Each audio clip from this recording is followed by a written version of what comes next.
नमस्कार दोस्तों, धर्म ज्ञान हिंदी कहानियाँ चैनल पर आपका बहुत बहुत स्वागत है। आज हम आपको वृंदावन की एक सच्ची घटना के बारे में बताएंगे कि कैसे अपने सच्चे भक्त की लाज बचाने के लिए श्री बांके बिहारी जी अपने भक्त की गवाही देने के लिए कोर्ट में पेश हुए थे। दोस्तों, आप सभी से अनुरोध है कि श्री बांके बिहारी जी के चमत्कार की यह कहानी ध्यान लगाकर सुनिएगा। दोस्तों, कुछ समय पहले की बात है। वृंदावन के एक छोटे से गांव में दीनानाथ नाम का एक बहुत ही सीधा साधा किसान रहता था। उसके पास थोड़ी सी जमीन थी, जिसकी पैदावार से परिवार का गुजारा ठीक ठाक हो जाता था। दीनानाथ के 3 बच्चे थे, एक बड़ी बेटी और उससे छोटे 2 बेटे थे। दीनानाथ जी श्री बांके बिहारी जी के बहुत बड़े भक्त थे। उनके घर से कुछ ही दूरी पर बिहारी जी का मंदिर था। वे रोजाना सबसे पहले बिहारी जी के मंदिर में जाते, उन्हें भोग लगाते और उनकी यथासंभव पूजा सेवा किया करते थे। दीनानाथ जी को श्री बांके बिहारी जी पर अटूट विश्वास था। यहाँ तक कि यदि गांव का कोई व्यक्ति उनसे किसी बात के बारे में पूछता तो वो सबको एक ही जवाब देते, मैं क्या जानूं भैया, जो जाने सो बिहारी जी ही जाने। उनके इस भोले भाले स्वभाव को देखकर गांव के सब लोग उन्हें दीनानाथ ना कहकर भोला भगत कहने लगे थे। एक दिन उनकी पत्नी ने उनसे कहा, सुनिए जी, हमारी बिटिया अब शादी के लायक हो गई है। अब आप इसके लिए कोई अच्छा सा लड़का तलाश करके इसकी सगाई कर दीजिए। इस पर दीनानाथ जी ने कहा, बिहारी जी सब कर देंगे प्रिय, तुम क्यों चिंता करती हो। उनकी पत्नी बोली, चिंता करने की तो बात ही है जी, बिटिया का ब्याह करना है और घर में एक फूटी कौड़ी नहीं है, ना जाने कैसे बेड़ा पार लगेगा। दीनानाथ जी फिर से बोले, बिहारी जी सब इंतजाम कर देंगे प्रिय, उन्हें सब पता है। ऐसा कहकर दीनानाथ जी गांव की तरफ चले गए। कुछ लोगों से इस बारे में जिक्र किया और एक अच्छा सा लड़का देखकर बिटिया की सगाई तय कर दी। जब उनकी बिटिया की शादी के कुल 10 दिन शेष रह गए तो उनकी पत्नी ने फिर से उनसे कहा, सुनिए जी, बिटिया की बारात आने में सिर्फ 10 ही दिन बचे हैं और अभी तक आपने रुपए पैसे का कोई इंतजाम भी नहीं किया है। मुझे तो बड़ी चिंता हो रही है। आप कहीं से भी पैसों का इंतजाम करो, नहीं तो समाज में हमारी बहुत बदनामी हो जाएगी। पत्नी की बात सुनकर दीनानाथ जी को भी इसकी बड़ी चिंता हुई और वे गांव के साहूकार के यहाँ कर्ज लेने पहुँचे। वहाँ जाकर उन्होंने साहूकार को बिटिया के ब्याह की बात बताई और उनसे ब्याज पर कुछ रुपये उधार ले लिए। इसके बाद खूब धूमधाम के साथ दीनानाथ जी की बिटिया की शादी संपन्न हुई और अच्छे से उनकी बिटिया की विदाई हो गई। एक दिन दीनानाथ जी ने अपने दोनों बेटों को बुलाकर कहा, देखो बेटा, अब तुम दोनों भी जवान हो गए हो, अब तुम्हें भी किसी शहर में जाकर कोई रोजगार तलाश कर लेना चाहिए, जिससे हम समय पर साहूकार जी का कर्जा चुकता कर सकें।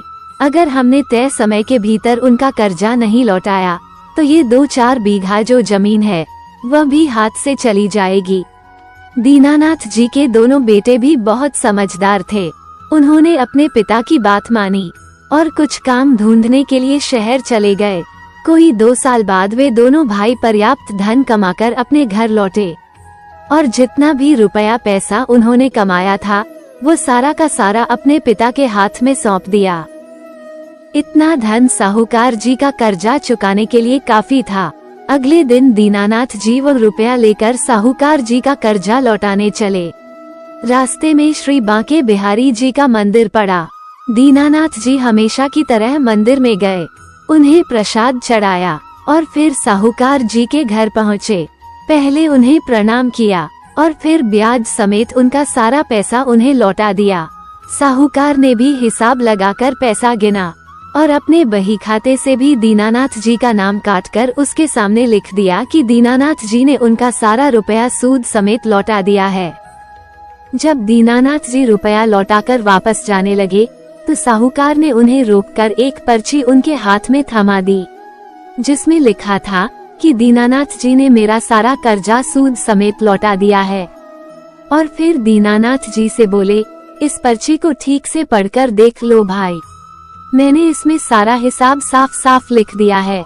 दीनानाथ जी सरल स्वभाव से बोले, मुझे आप पर पूरा भरोसा है साहूकार जी, आप कौन सा बेईमानी करेंगे, वैसे भी मुझे पढ़ना लिखना तो आता नहीं है। ये कहकर दीनानाथ जी ने वो पर्ची अपने कुर्ते की जेब में डाल ली और चलने लगे तो साहूकार ने उन्हें फिर से रोका और बोले, अरे भैया, जरा वो पर्ची एक बार दिखाना तो सही, मैंने उस पर अपने हस्ताक्षर नहीं किए हैं। दीनानाथ जी ने जेब से पर्ची निकाली और साहूकार को दे दी। साहूकार ने वह पर्ची ली और उसके ऊपर आड़ी टेढ़ी लाइनें खींचकर सारी लिखाई बिगाड़ दी। उस पर्ची पर जो कुछ लिखा था अब उसे कोई पढ़ नहीं सकता था। इसके बाद साहूकार ने वो पर्ची वापस दीनानाथ जी को दे दी। दीनानाथ जी सीधे साधे सरल स्वभाव के व्यक्ति थे। उन्होंने वह पर्ची अपने कुर्ते की जेब में डाली और घर की तरफ चल दिए। रास्ते में फिर बिहारी जी का मंदिर पड़ा।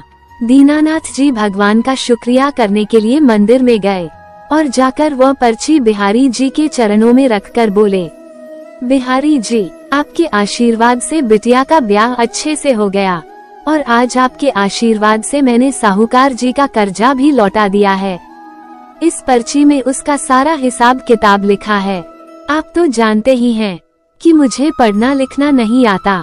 आप इस पर्ची को संभाल कर रख लेना। चलता हूँ बिहारी जी, कल फिर आऊंगा। ऐसा कहकर दीनानाथ जी अपने घर को लौट आए। कुछ दिन बाद साहूकार ने अपने आदमी को दीनानाथ जी के घर पर सूद का रुपया वसूलने के लिए भेजा। तो दीनानाथ जी ने उससे कहा, अरे भैया, अभी कुछ दिन पहले ही तो मैंने साहूकार जी का सारा कर्जा लौटाया है, फिर उन्होंने कौन सा पैसा मांगने के लिए तुम्हें यहाँ भेजा है। दीनानाथ जी का जवाब सुनकर साहूकार का आदमी वापस लौट गया। उसके जाने के बाद दीनानाथ जी के लड़कों ने उनसे पूछा, पिताजी, क्या आपने अभी तक साहूकार जी का रुपया लौटाया नहीं है? तब दीनानाथ जी ने कहा, ऐसी बात नहीं है बेटा, मैं तो उसी समय साहूकार जी का सारा हिसाब चुकता कराया था जब तुम दोनों ने मुझे रुपये दिए थे। तब दीनानाथ जी के लड़कों ने कहा, पिताजी, क्या आपके पास इसका कोई सबूत है जिससे ये साबित हो सके कि आपने साहूकार को सारा रुपया लौटा दिया है? दीनानाथ जी बोले, हाँ, जब मैंने साहूकार जी को रुपया लौटाया था तब उन्होंने एक पर्ची बनाकर मुझे दी थी और वह पर्ची मैंने लौटते वक्त बिहारी जी को सौंप दी थी। अपने पिता की इस मूर्खता पर उनके लड़कों को बहुत गुस्सा आया और वे बोले, ठीक है पिताजी, अब आप अपने बिहारी जी से वो पर्ची लेकर साहूकार जी के घर जाइए और उन्हें दिखाकर कहिए कि आप उनका सारा रुपया लौटा चुके हैं। हमेशा की तरह अगले दिन भी दीनानाथ जी बिहारी जी के मंदिर में गए। पहले उनकी पूजा सेवा की, फिर पर्ची को तलाश करने लगे, मगर दीनानाथ जी को वो पर्ची कहीं नहीं मिली। दीनानाथ जी की आंखों में आंसू भर आए। वे बिहारी जी से बोले, हे बिहारी जी, मेरे पास साहूकार जी का रुपया लौटाने का कोई सबूत नहीं है, पर आप तो इस बात को अच्छे से जानते हैं कि मैंने साहूकार जी का सारा कर्जा लौटा दिया है। मैंने तो उनका लिखा हुआ सारा हिसाब आपको लाकर सौंप दिया था। बिहारी जी, आप तो इस बात के गवाह हैं। आपकी नजर तो हर किसी को हर जगह देखती रहती है, फिर यह साहूकार मुझसे रुपया लेकर बेईमानी कैसे कर सकता है? अपने बिहारी जी से प्रार्थना करके दीनानाथ जी साहूकार के घर पहुँचे और उनसे कहा, साहूकार जी, मैं तो बहुत पहले आपका सारा रुपया लौटा चुका हूँ, फिर आप ये कौन सा रुपया मुझसे मांग रहे हैं? इस पर साहूकार ने अपनी आंखें लाल पीली करके दिखाई और बोला, दीनानाथ, या तो सीधे हाथ पैर मेरा रुपया मुझे लौटा दो, वरना मैं तुम्हारे खिलाफ कानूनी कार्यवाही करूँगा। ये सुनकर दीनानाथ जी बहुत दुखी मन से अपने घर को लौट आए। इधर उस साहूकार ने दीनानाथ जी के खिलाफ कोर्ट में केस दर्ज करा दिया। दीनानाथ जी के घर कोर्ट से सम्मन भेजा गया, जिसमें लिखा था कि आज से तीसरे दिन दीनानाथ जी को कोर्ट में पेश होना होगा, अन्यथा उन्हें गिरफ्तार करके कोर्ट में लाया जाएगा। तीसरे दिन दीनानाथ जी कोर्ट में अपनी पेशी पर पहुंच गए, जहां पर वह साहूकार पहले से ही मौजूद था। जब जज साहब के पैरोकार ने दीनानाथ जी के नाम की आवाज लगाई तो दीनानाथ जी आगे कटघरे में जाकर खड़े हो गए। जज साहब ने दीनानाथ जी से पूछा, क्यों भाई, तुम इस साहूकार के रुपए क्यों नहीं लौटा रहे हो?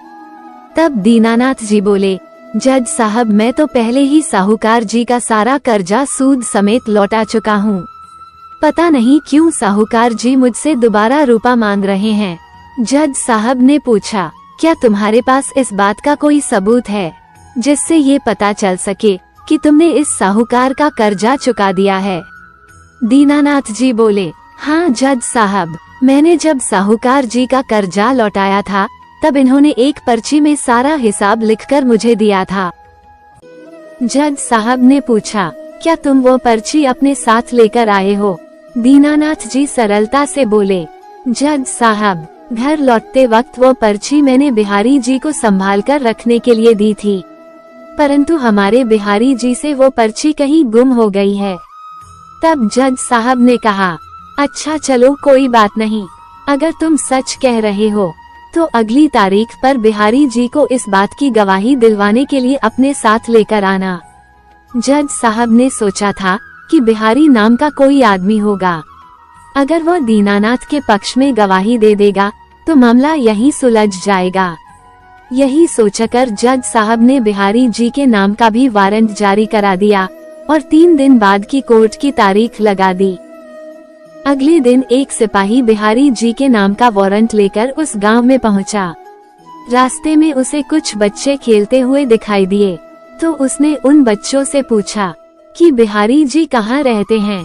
बच्चों ने हाथ से इशारा करते हुए बताया कि यह जो सामने मंदिर दिखाई दे रहा है, बिहारी जी इसी मंदिर में रहते हैं। सिपाही ने सोचा शायद कोई बिहारी जी नाम का पुजारी यहाँ रहता होगा। वह भी वारंट पहुँचाने के लिए मंदिर में पहुँच गया और अंदर जाकर मंदिर के पुजारी जी से पूछा, क्या बिहारी जी यहीं रहते हैं?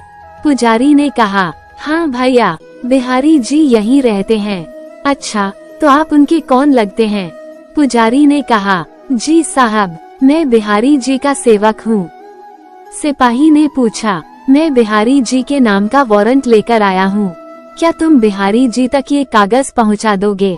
पुजारी ने कहा, जी साहब, जरूर पहुँचा दूंगा। सिपाही भी जल्दी में था। उसने बिहारी जी के नाम का वारंट पुजारी को दिया और एक कागज पर उसके हस्ताक्षर करवाकर चला गया। पुजारी ने जब उस कागज को पढ़कर देखा तो उसे पता चला कि बिहारी जी का यह वारंट तो भोले भैया के केस की गवाही देने के लिए निकाला गया है। पुजारी ने वो वारंट बिहारी जी के चरणों में रख दिया और बिहारी जी से प्रार्थना की, हे बिहारी जी, अपने इस भोले भगत के विश्वास की लाज रखना और अपना कोई भी भेष बनाकर अपने भगत की गवाही देने जरूर जाना। तीसरे दिन कोर्ट की पेशी थी। दीनानाथ जी को कोर्ट में जाना था। हमेशा की तरह आज भी दीनानाथ जी श्री बांके बिहारी जी के मंदिर में गए और उनसे प्रार्थना की, हे बांके बिहारी जी, मैं साहूकार जी के सारे रुपए लौटा चुका हूँ। आपके सिवाय इस बात का ना तो मेरे पास कोई सबूत है और ना ही कोई गवाह है। मैंने तो साहूकार की दी हुई वो पर्ची भी आप ही को सौंप दी थी। अगर आपके प्रति मेरी भक्ति और मेरा विश्वास सच्चा है तो आज कोर्ट में आकर मेरे ऊपर लगे इस झूठे मुकदमे से मुझे बचा लेना, वरना आज तुम्हारे इस भक्त को ईमानदारी की सजा काटनी पड़ेगी। बिहारी जी से विनती करके दीनानाथ जी सीधे कोर्ट चले गए। वहां पहुंचकर जज साहब ने उनसे कहा कि तुम्हें तो कहा गया था कि तुम अपनी गवाही देने के लिए अपने बिहारी जी को साथ लेकर आना, पर तुम्हारे साथ तो कोई नहीं आया और इसके अलावा तुम्हारे पास साहूकार जी के रुपए लौटाने का कोई सबूत भी नहीं है। इससे तो यही जान पड़ता है कि साहूकार जी सच कह रहे हैं। तुमने अभी तक इनके रुपए नहीं लौटाए हैं और तुम इनके रुपए वापस नहीं करना चाहते, इसीलिए ऐसी मनगढ़ंत कहानी बना रहे हो। इतना कहकर जज साहब ने दीनानाथ जी को सजा सुनाने के लिए अपने कागज कलम उठाए ही थे कि ठीक उसी समय पीले कुर्ता पाजामा पहने हुए एक आदमी उस कमरे में दाखिल हुआ और जज साहब से बोला, जज साहब, मेरा नाम ही बिहारी है और दीनानाथ जी से मेरी बरसों की जान पहचान है। ये एक सच्चे और सज्जन इंसान हैं। दीनानाथ जी झूठ नहीं बोल रहे। इन्होंने बहुत पहले ही साहूकार जी का सारा कर्जा सूद समेत लौटा दिया है। इतना कहकर उस आदमी ने अपने कुर्ते की जेब से वह पर्ची निकालकर जज साहब के सामने रख दी और बोला, जज साहब, जब दीनानाथ जी साहूकार जी के रुपए लौटाकर आए थे तो साहूकार जी की दी हुई यह पर्ची दीनानाथ जी ने मेरे पास रख दी थी। जज साहब ने उस पर्ची को खोलकर देखा तो उसमें साफ साफ लिखा था कि दीनानाथ जी ने मेरे सारे रुपये सूद समेत वापस लौटा दिए हैं। अब इनके ऊपर मेरा कोई कर्जा नहीं है। जज साहब ने उसी समय साहूकार को दीनानाथ जी के ऊपर झूठा केस लगाने के जुर्म में 6 माह की पक्की सजा सुनाई और दीनानाथ जी को बाइज्जत बरी करके घर भेज दिया। दोस्तों, श्री बांके बिहारी जी के चमत्कार की यह कहानी कुछ समय पहले की एक सच्ची घटना पर आधारित है। अगर आप भी श्री बांके बिहारी जी पर विश्वास रखते हैं तो हमें कमेंट अवश्य कीजिएगा और इस वीडियो को लाइक करके हमारे चैनल को भी सब्सक्राइब जरूर कर लीजिएगा। धन्यवाद दोस्तों। जय श्री कृष्णा।